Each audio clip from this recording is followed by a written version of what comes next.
Hello, my name is Ash, a counselor in training. This is my Relatable study podcast for individuals who need help studying for their NCE, CPCE, and other related counseling exams.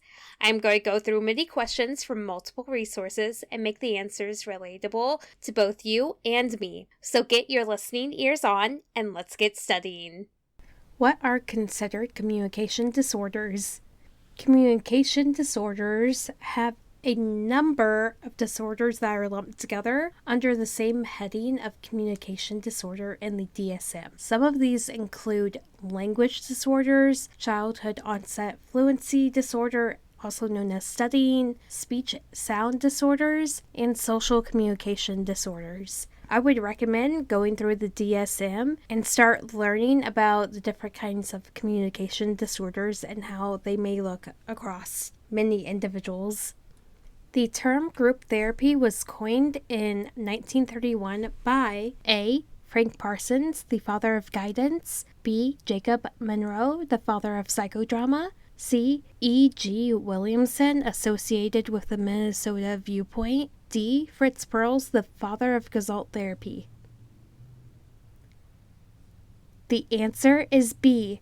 The term group therapy was coined in 1931 by Jake Monroe, the father of psychodrama. He used psychodramatic techniques when approaching family therapy, as well as his theater productions without scripts, as well as, in addition, Perls did not coin the term group therapy, but he was also a major figure in the history of group therapy. But the correct answer is Jacob Monroe, the father of psychodrama, was the first to term the group therapy.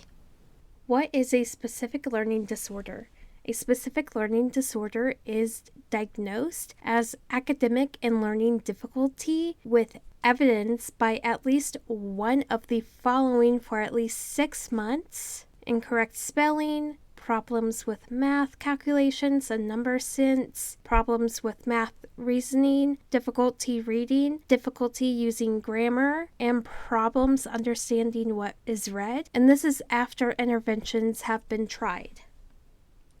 In the 1940s, the two organizations for group therapy were created: A, NASW, and NBCC, B, ASGW, and AAS, C, the American Society for Group Psychotherapy and Psychodrama, and the American Group Psychotherapy Association, D, AACD, and APA.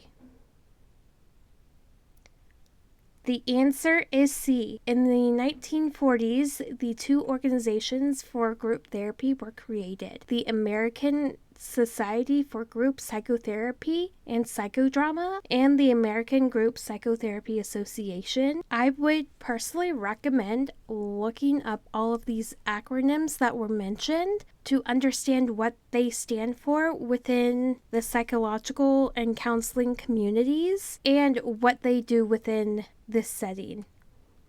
When is autism spectrum disorder frequently first suspected? Autism spectrum disorder is first frequently suspected when infants do not respond to their caregivers in any age-appropriate manner. These infants with autism spectrum disorder are not interested in cuddling, do not respond to familiar voices, and do not smile. Oftentimes, they are misdiagnosed as profoundly deaf, but in current scientific consensus, there are 4 different disorders that are previously believed to be separate from autism spectrum disorder and are actually just different degrees on the autism spectrum. I would recommend going to your DSM and looking at the autism spectrum disorder diagnosis and familiarize yourself with it. That is all 5 questions for this episode. Thank you for listening. Keep calm and study on.